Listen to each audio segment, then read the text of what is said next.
Il y a une étude qui a été faite par Librenova avec le magazine Lire. Et cette étude, elle révèle que 8 Français sur 10 aiment écrire. Et plus de la moitié ont déjà eu envie d'écrire ou ont écrit un livre. Et c'est une activité qui touche toutes les générations, particulièrement les jeunes.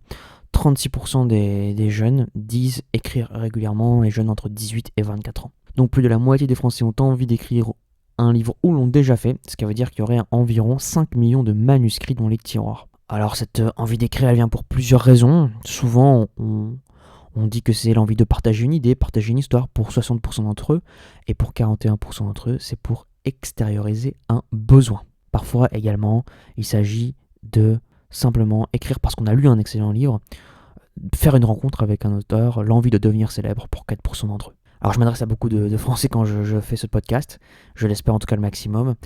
Et moi-même, je suis un apprenti écrivain, j'écris mon propre livre. Et j'aimerais vous partager ici quelques conseils d'écriture que m'a donné un ancien collègue, il se reconnaîtra. Il m'a dit, lis les lettres à un jeune poète de Rilke. Et dans ce livre, tu auras les meilleures explications, les meilleurs conseils si tu te lances dans la carrière de l'écriture, afin que tu puisses écrire le meilleur livre possible. Ce collègue qui m'a parlé de ce livre, donc la lettre à un jeune poète de Rilke, je me mets à lire le livre, je le dévore en quelques jours, parce qu'il n'est pas très long, il fait une centaine de pages, et je me suis dit oui, effectivement, là il y a tous les ingrédients de bons conseils, et je me suis dit donc il faut que je suive ces conseils au maximum. Par la suite, j'ai relu ce poème un an plus tard, ou plutôt ce livre un an plus tard, et je me suis rendu compte que c'était encore mieux que ce que je pensais. Donc j'aimerais vous partager ici les conseils qui me paraissent le plus intéressant, le plus performant, le mieux pour écrire un roman, et les meilleurs conseils qui vont faire que votre œuvre sera vraiment bien. Notamment parce que souvent quand on écrit un roman, il y a une problématique qu'on rencontre, c'est qu'on se dit est-ce que ça vaut vraiment le coup, est-ce que ce que j'ai écrit c'est bien ou pas. Et je pense qu'avec ces quelques orientations, ce guide, cet axe de réflexion, vous vous direz ah oui, là effectivement je vais dans la bonne direction, là par contre je m'éloigne de la bonne direction. Les lettres à un jeune poète, c'est Rainer Maria Rilke qui entretient une correspondance avec un certain Franz Clapus. Et Franz Clapus, c'est un poète, et il a envoyé quelques poèmes à Rilke afin que Rilke lui donne son avis sur est-ce que ce sont des bons poèmes, est-ce que ce ne sont pas des bons poèmes. Et Maria Rilke voit dans la poésie de Clapus quelque chose. Et lorsque Clapus, cependant, lui demande comment faire, comment écrire un bon livre, il ne lui donne pas forcément de conseils immédiatement, mais il lui donne ce que lui pense c'est son guide, ses guides intérieurs, ses guides intellectuels, ses guides idéologiques pour savoir comment mieux écrire, comment faire un bon livre. Alors la première chose que Rainer Maria transmet, c'est qu'il faut trouver la réponse dans le poète. C'est quoi un bon poème? C'est quelque chose qui a été écrit par un bon poète. Et qui est le poète? Le poète, c'est d'abord un enfant. L'enfance est la situation idéale pour le poète. Alors pourquoi l'enfance est la situation idéale pour le poète? Les adultes, pour Rilke, sont séparés du monde. L'un des problèmes des adultes, c'est leur tendance à perdre le contact avec le moi intérieur et leur sens inné de l'authenticité. Rilke pense qu'à mesure que les gens mûrissent et naviguent dans les complexités de l'âge adulte, ils se déconnectent souvent de leur vraie nature et de leur voix intérieure. Ils sont préoccupés par les attentes de la société, veulent se conformer aux normes extérieures et chercher la validation des autres. Combien d'individus ont des rêves lorsqu'ils ont un enfant, lorsqu'ils ont la voix qui parle en eux, et puis petit à petit, à mesure que les années avancent, abandonnent leurs rêves, se consacrent à d'autres tâches qu'ils estiment moins importantes, mais qui peuvent leur apporter un soutien matériel, un soutien financier nécessaire. Mais finalement, on se détache un peu de ce monde de l'enfance. Les adultes suppriment souvent leurs vrais désirs, leurs émotions et leurs impulsions créatives pour s'adapter au rôle de la société et répondre aux exigences extérieures. Et précisément, ça fait que l'adulte se déconnecte de son moi authentique, en tout cas de son moi de l'enfance. Et il perd quoi? Il perd le sens de l'émerveillement et de la curiosité. Rilke suggère que le vrai poète, comme un enfant, possède un sens de l'émerveillement et de la curiosité à l'égard du monde. Il aborde son environnement avec un regard neuf, ouvert à la beauté, au mystère des expériences quotidiennes. Il n'est pas du tout rare d'entendre des enfants qui s'émerveillent, qui sont tout simplement ébahis devant des choses simples, des escargots qui laissent leur bave, une plante qui ne pousse pas. Au contraire, un fruit qui est vert, un fruit qui est rouge, les enfants s'émerveillent de tout et de n'importe quoi. Et c'est ça qui fait qu'ils ont encore une voix unique et un moi authentique parce qu'ils s'intéressent à tout, ils sont ouverts à tout. Les enfants aussi sont dans l'authenticité l'authenticité, la spontanéité. Ils sont désinhibés, ils n'ont pas peur d'exprimer librement leurs émotions, leurs pensées. Et lorsqu'on est poète, et ça marche bien sûr lorsqu'on est écrivain, on doit embrasser de la même manière l'authenticité, la spontanéité dans le processus créatif. Il s'agit d'exprimer librement ses émotions, ses pensées. Qu'il s'agisse tout simplement d'écrire ce que l'on pense, d'écrire ses chagrins, d'écrire ses peines, d'écrire ce qui nous paraît le plus important, même si ça peut paraître naïf. C'est cette authenticité, cette spontanéité qu'il faut garder. Si par exemple pour vous c'est important de parler de sexualité dans les détails les plus crus, ce n'est pas un problème. Si pour vous c'est quelque chose qui est important dans votre livre, il n'y a pas de problème. De la même façon, si pour vous c'est important de parler des détails techniques de la flotte maritime militaire, alors parlez-en. Troisième chose, les enfants n'ont pas forcément d'idées préconçues. Les enfants n'ont pas encore été influencés par les normes, par les attentes, par les idées de la société. Et le vrai poète, justement, comme ces contraintes viennent à nous spontanément, on doit écouter cette voix intérieure et se libérer des contraintes, des conventions, des attentes culturelles. Enfin, en se libérant des normes, on va redevenir réceptif, on va redevenir sensible. On va pouvoir s'engager dans le monde, éprouver de la sympathie pour les autres et traduire ces expériences dans le poème. Alors le choix du sujet maintenant. Comment est-ce qu'on choisit son sujet? Est-ce qu'il y a des bons sujets? Est-ce qu'il y a des mauvais sujets? Pour Rilke, c'est très clair. Il n'y a pas de mauvais sujet d'écriture. Pour celui qui crée, il n'y a pas de lieu indigent. Un peu comme les enfants. Ils sont alertes au monde. Tout est intéressant pour eux. Bien sûr, il y a des choses qu'ils ne trouvent pas intéressantes. Mais tout est potentiellement intéressant pour eux. Donc le choix du sujet ne doit être guidé que par vous, que par vos désirs, que par votre intention artistique. Il n'y a que des pseudo-artistes incapables de susciter la beauté à partir de l'expérience du monde qui méprisent certains sujets. Baudelaire sait rendre une charogne belle et vivante. Dans le poème Une charogne. Rilke donne ensuite 2 règles pour bien écrire. La première règle, c'est chercher à dire comme si on était le premier homme. Chercher à dire comme si on était le premier homme, ça veut dire quoi? Ça veut dire que il faut trouver les formulations qui paraissent innovantes, qui paraissent inattendues. Des formulations qui viennent de l'authenticité de l'enfance, des formulations qui nous paraissent même peut-être naïves parfois, mais qui nous paraissent les plus sincères, les plus authentiques. Chercher à dire comme si on était le premier homme, c'est aussi une façon de chercher une formulation nouvelle, une formulation qui n'a pas été dite et redite. Enfin, une deuxième règle pour bien écrire, c'est parler de son expérience vécue. Alors ici, Rilke est à contre-courant d'une école qui penserait qu'il faudrait tout simplement tout mimer, tout copier, un peu comme Dostoïevski n'a jamais fait mourir quelqu'un, donc il ne sait pas ce que c'est que d'avoir tué, mais il va parler dans Crime et Châtiment de quelqu'un qui a fait un meurtre, quelqu'un qui a commis un meurtre. Et ici, au contraire, Rainer Maria dit il faut parler de son expérience vécue, parce que c'est ça qui est au fond de nous-mêmes, c'est ce qu'on a vécu. L'expérience, elle nous a profondément touchés, elle est dans notre chair, elle a atteint nos émotions parfois. On l'a comprise d'une certaine manière et on est capable d'en discuter d'une autre façon. C'est pourquoi c'est important de parler de son expérience, parce que ça va rendre le texte authentique et peut-être que ça va être comme si c'était le premier homme qui parlait. Ne pas hésiter à développer son agudeza. L'agudeza, c'est en espagnol la finesse d'esprit. Et pour bien écrire, Rilke dit que pour lui ce n'est pas important de discuter de la technique. Ce n'est pas important de discuter de la technique parce que, d'abord, historiquement, Rilke écrit au XXe siècle. Au XXe siècle, il y a un petit déclin de la poésie technique. Au XVIIe siècle, au XVIe siècle, on était extrêmement à cheval, on était extrêmement rigoureux sur les règles. À l'hémistiche, on est obligé d'avoir un certain nombre de syllabes. On ne peut pas avoir certaines rimes avec certains mots. Le E doit être muet dans certains cas. Il faut respecter les règles de la prosodie.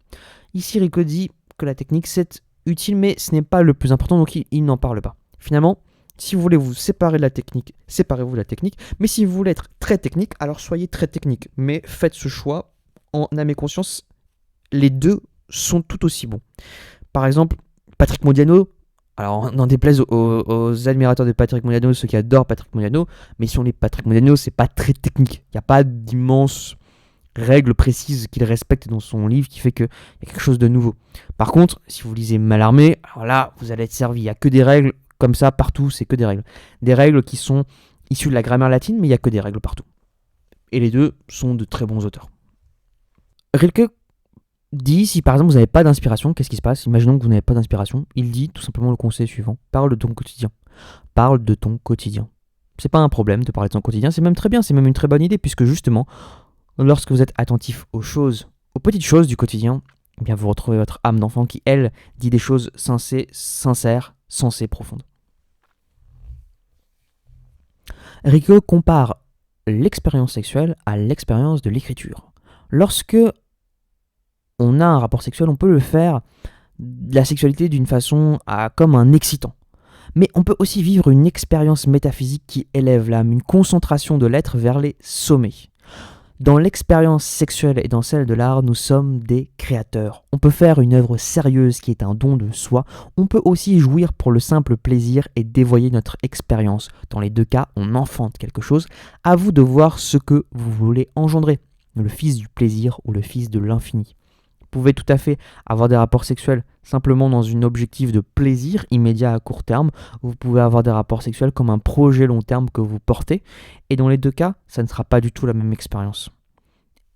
Et que, bien sûr, suggère que l'expérience de l'écriture doit être comme un rapport sexuel sur le long terme. Quelque chose qui n'est pas facile au début, mais qui petit à petit s'éclaircit, petit à petit prend du plaisir, et puis on revient en arrière, et puis on recommence, et puis on améliore, et on a un projet extrêmement long terme. Rilke parle ensuite de la solitude et de l'importance de la solitude. La solitude, ce n'est pas un repli, ce n'est pas une exclusion. La solitude, ce n'est pas l'isolement. La solitude est un espace vital. Pénétrer en soi-même et ne voir personne pendant des heures. Voilà ce dont il faut être capable pour écrire un bon livre. Tiens et contacte tes amis, mais ne t'en fais pas si personne ne veut discuter avec toi. C'est même notre condition la plus intime. Nous sommes tous des solitaires. On peut faire comme si ce n'était pas le cas. On peut faire semblant. On peut croire qu'on est toujours avec d'autres gens. On peut croire qu'on est toujours lié, mais on est toujours seul. Dans notre chair, dans ce qu'on éprouve, il y a toujours une forme de solitude. Par ailleurs, il te demande que serait une solitude qui ne serait pas une grande solitude. Aller en soi-même et se rencontrer pendant des heures, voilà ce à quoi il faut parvenir. Lutter et mépriser. Prendre part aux choses que l'on veut ignorer, que l'on ne veut pas connaître. Il faut lutter et mépriser le fait de prendre part aux choses que l'on veut ignorer, que l'on ne veut pas connaître. Si on veut expliciter ce concept de manière prosaïque, si vous voulez écrire une œuvre, une grande œuvre intellectuelle, pleine de finesse, pleine de sagesse, probablement que la télé-réalité ne devrait pas faire partie de vos distractions. Rilke parle ensuite de l'inconscient. Pour lui, la possibilité de l'expression, de la création vient de l'inconscient. Il dit « Laisse s'épanouir toute impression et tout germe d'un sentiment ». Il y a une proximité entre l'expérience artistique et l'expérience de l'inconscient qui fait que, au fond, un bon auteur, c'est quelqu'un qui arrive à laisser maturer les choses. C'est comme un bon cuisinier. Il y a un temps de maturation. Et en fonction des plats, on ne va pas avoir le même temps. Si vous voulez faire une œuvre dense, importante, il va falloir un peu de temps. Par exemple, Proust, c'est plusieurs années pour avoir une œuvre avec une densité psychologique, avec des personnages qui sont fouillés depuis l'intérieur, dont leur esprit est bien analysé. Ça demande des années d'observation, de regard social.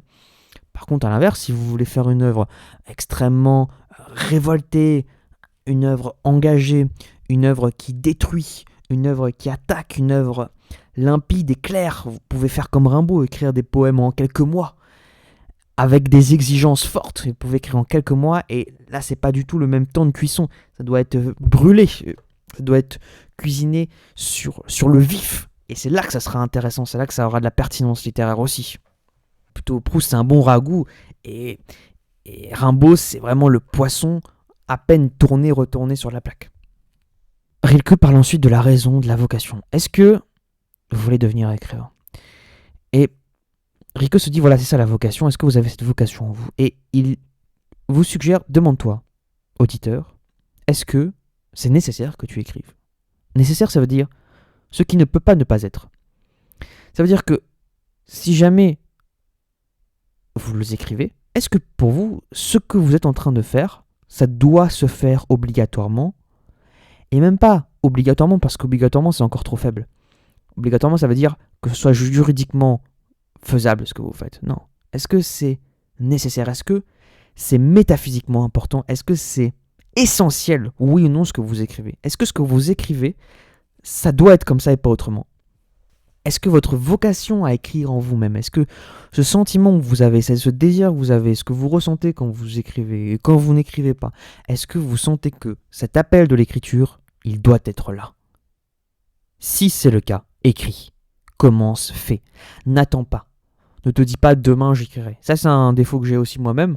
Souvent je me dis bon demain j'écrirai. Non, c'est pas demain qu'il faut écrire, c'est maintenant. Surtout si tu sens que ce que tu dois faire, c'est mon cas, c'est important, très, c'est très important d'écrire ce bouquin.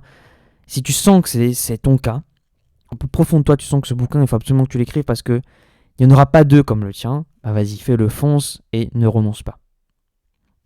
Et aussi, si tu sens que ce n'est pas le cas, sois prêt aussi à renoncer. Sois prêt aussi à renoncer. Sois prêt à renoncer à un mauvais livre. Sois prêt à après avoir écrit 500 pages, de te dire non, ces 500 pages ne peuvent pas être publiées, ne doivent pas être publiées.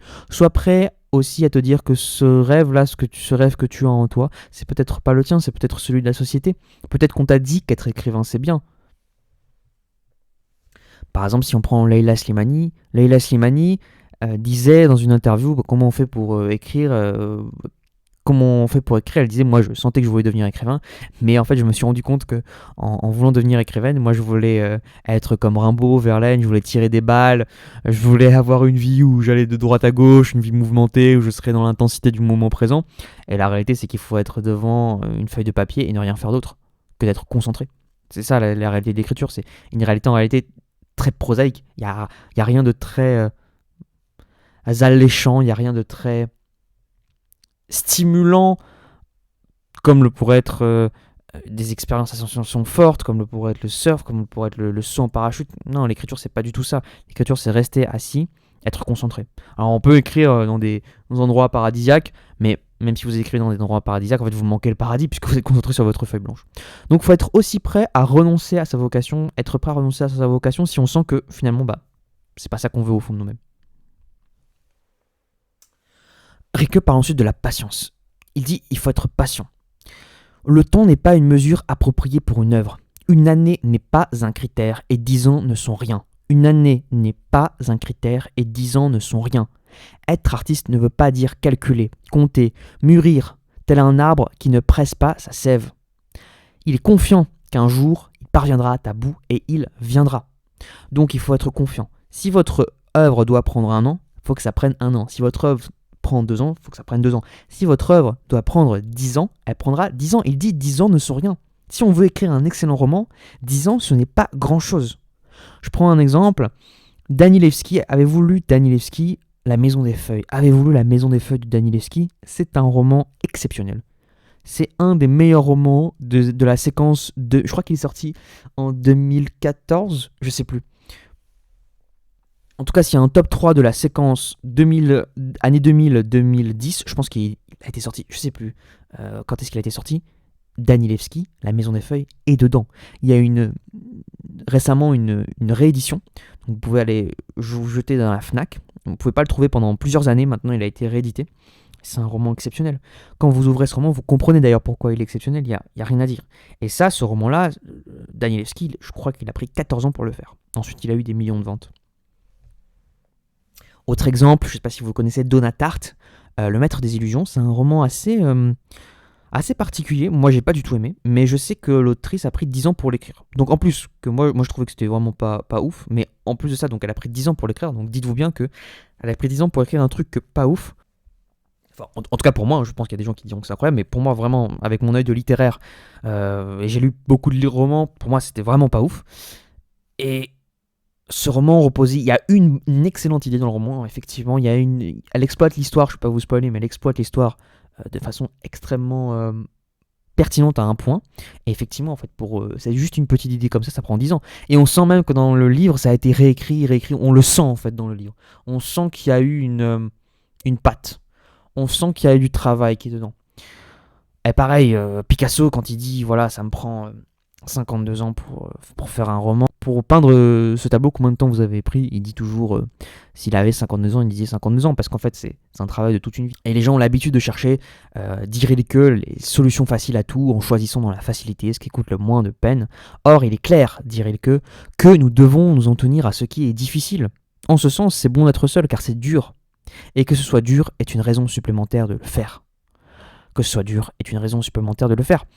Si votre œuvre prend 1 an pour être écrite, allez-y, lancez-vous et soyez patient. Donc apprenez que le temps, vous avez le temps. Prenez votre temps, vous avez le temps. Vous avez 60 ans, vous avez encore 20 ans devant vous. Vous avez 80 ans, vous avez encore des dizaines d'années devant vous. Donc vous avez le temps d'écrire, vous avez le temps, prenez le temps et les choses viendront quand elles arriveront. Personnellement, ça fait 2 ans que je suis en train d'écrire dessus mon ouvrage, je sais que ça va arriver. Je sais pas quand, mais je sais que ça va arriver, donc je suis patient et voilà, je prends le temps qu'il faut prendre parce que je recorrige chaque phrase, donc je suis patient et j'espère que ça va bien fonctionner. Rico parle de l'amour. Aimer est une tâche particulièrement difficile. C'est d'ailleurs pour ça qu'il faut le faire aussi. Aimer, ce n'est pas se morfondre, ce n'est pas encore moins s'unir à quelqu'un. Aimer, c'est plutôt une occasion de grandir, une occasion de mûrir. Si on cherche à unir 2 êtres chaotiques, 2 êtres imparfaits, que va-t-il se passer? Une relation imparfaite et chaotique. C'est pourquoi le but de l'amour n'est pas d'unir, mais d'offrir. Rester dans sa solitude et s'offrir à chacun un hommage. Les gens veulent des solutions faciles. Tenons-nous-en aux solutions difficiles. L'amour est difficile car il exige le don de soi, un peu comme l'écriture. Et les gens l'ont transformé, l'ont rendu facile d'accès, bon marché, sans risque, comme un plaisir de foire. Ce type d'amour fait que l'on n'est plus seul, alors que dans l'amour, on est dans une solitude profonde. On aime, on se déleste de tout poids. Quand on fait et qu'on est avec quelqu'un en lui donnant tout, on sent une part de solitude, surtout quand on se sent abandonné. Alors que lorsque on est là pour un certain plaisir, on a l'impression de ne pas être seul puisqu'on profite de la présence de l'autre. On n'est pas dans le don de soi. C'est pourquoi l'amour est toujours difficile et délicat, parce que dès qu'on aime authentiquement, sincèrement, on se met dans une position de pure dévotion, et la pure dévotion implique la pure solitude. Rilke parle ensuite enfin de la destinée. La destinée, c'est quelque chose qu'on pense qui va nous arriver, qui nous est extérieur à l'homme, et puis qui s'abat sur lui, un peu comme une foudre, l'éclair s'abat sur l'individu, son corps, et la foudre s'abat et on ne peut rien y faire. C'est juste que, pour Rilke, on a oublié cette idée que le destin vient de nous. Il est nécessaire que nous fassions cette expérience-là, il faut accepter notre existence aussi loin qu'elle peut aller. Tout et même l'inouï doit y être accessible. C'est au fond le seul courage qu'on exige de nous. Être courageux face à ce qu'on peut rencontrer de plus insolite, de plus merveilleux, de plus inexplicable. On a peur du monde, des fantômes, des esprits, on a peur de Dieu, on a peur car ce sont des choses inexplicables. Pourtant, pourquoi avoir peur du monde? S'il existe des peurs, elles sont d'abord en nous. Ainsi, si tu te sens triste, accepte cette tristesse et cette peur. S'il t'arrive quelque chose d'inconvénient, sois patient à nouveau, sois comme un convalescent. Attends et cela ira mieux. Ne t'examine pas trop, ne tire pas des conclusions du passé, du risque de t'y engouffrer. Ne passe pas trop de temps à faire de la psychanalyse, de l'introspection. Concentre-toi sur l'écriture, sur l'action et apprécie, accueille le moment présent, accueille les fantômes de ton passé, accueille les fantômes du présent ainsi que les fantômes de l'avenir. Ils sont là, c'est pour une bonne raison, car tu as choisi ton destin. De la même manière, n'aie pas un doute destructeur sur ton livre. Ce doute qui te dit quand tu écris « ça vaut pas le coup, ça ne vaut pas la peine ». Non, ce n'est pas la peine. Ce doute-là qui te mine, qui t'interroge et qui t'achève. Utilise le doute comme quelque chose qui a besoin de preuves, qui avance, qui te fait grandir, qui te dit « Ah là, oui, est-ce que c'est bon, oui ou non ?» Si ce n'est pas bon, eh bien je coupe. Si c'est bon, j'avance. Est-ce que je peux mieux faire? Oui, non. Si je ne peux pas mieux faire, je continue, je laisse comme c'est. Si je peux mieux faire, j'avance, je fais encore mieux. Cherche à grandir, cherche à croître, tant que cette croissance n'est point ivresse. Ne te laisse pas influencer par des critères esthétiques, des gens qui diraient c'est comme ça qu'il faut écrire et pas autrement. Aime ton œuvre pour ce qu'elle est et utilise les critères qui toi te paraissent les plus importants. Par exemple, si je prends Flaubert, forcément Flaubert, il a écrit une œuvre qui n'était pas du tout en accord avec les mœurs du temps où il écrit. Il a d'ailleurs eu un procès extrêmement célèbre, atteinte aux bonnes mœurs. Il ne s'est pas laissé influencer par les critères esthétiques des autres en disant qu'on ne devait pas raconter l'histoire d'une femme qui trompe son mari. Non, on peut raconter cette histoire si ça nous paraît important d'un point de vue littéraire. Donc ne te laisse pas influencer par les critères esthétiques qui te disent non, il ne faut pas écrire comme ça, il faut écrire comme ça. Fais ce qui toi te paraît le plus juste, le plus pertinent. et trouve tes propres critères. Évite à tout prix l'ironie, c'est un menteur dangereux. Sois premier degré avec ton œuvre et ne te moque pas d'elle. Sois humble et accepte cette œuvre comme elle est. L'ironie, c'est une façon, ceux qui sont adeptes de l'ironie m'écriront dans les commentaires que c'est complètement...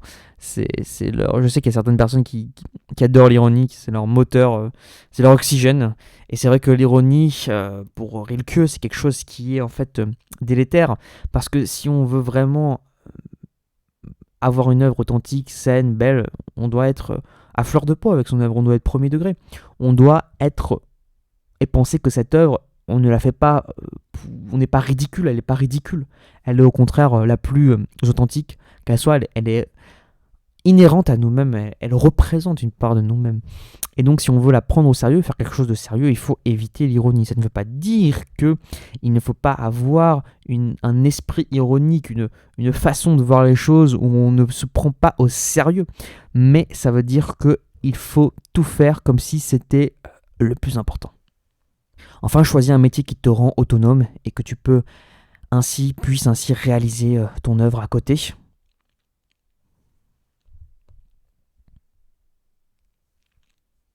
Que donne quelques autres conseils, comme par exemple d'éviter les thèmes larges comme l'amour au départ, parce que précisément en amour, on risque de parler de ce que les autres ont dit. Parlez de votre quotidien, je l'ai dit un peu plus tôt, s'il n'est pas intéressant, rendez-le intéressant. Rien n'est pauvre pour un artiste, tout est riche de potentialités. Si vous devez lire des livres, Rilke dit il n'y a que 2 livres à lire, un la Bible et 2 Nils Line. Mais au-delà des livres, au-delà de la lecture, aimez ces livres. Cet amour te sera rendu. Qui donne de l'amour en reçoit. N'écoutez pas la critique ni les théories un jour qui font référence. Un jour il faut être minimaliste, un jour il faut être structuraliste, un jour il faut être romantique, un jour il faut être scientifique. Non, n'écoutez pas ça. La critique, ce ne sont que, comme dirait que d'habiles paroles. L'art ne peut être regardé qu'avec les yeux de l'amour. Donne raison à ton sentiment plutôt qu'à tes analyses. Être artiste, ce n'est pas compter. Les gens comptent, les historiens, les statisticiens, les traders comptent, les artistes croissent, la patience est tout. Ne vivez que de vos questions. Intéressez-vous à ce qui est petit, à ce qui est humble et dévouez-vous. Enfin, la vie est aussi belle que la mort, alors profites-en. C'est à toi de trouver le chemin de l'écriture. J'espère que ce podcast t'a plu. N'hésite pas à mettre en commentaire ce que tu en as pensé. Et je vous dis à très bientôt pour le prochain podcast.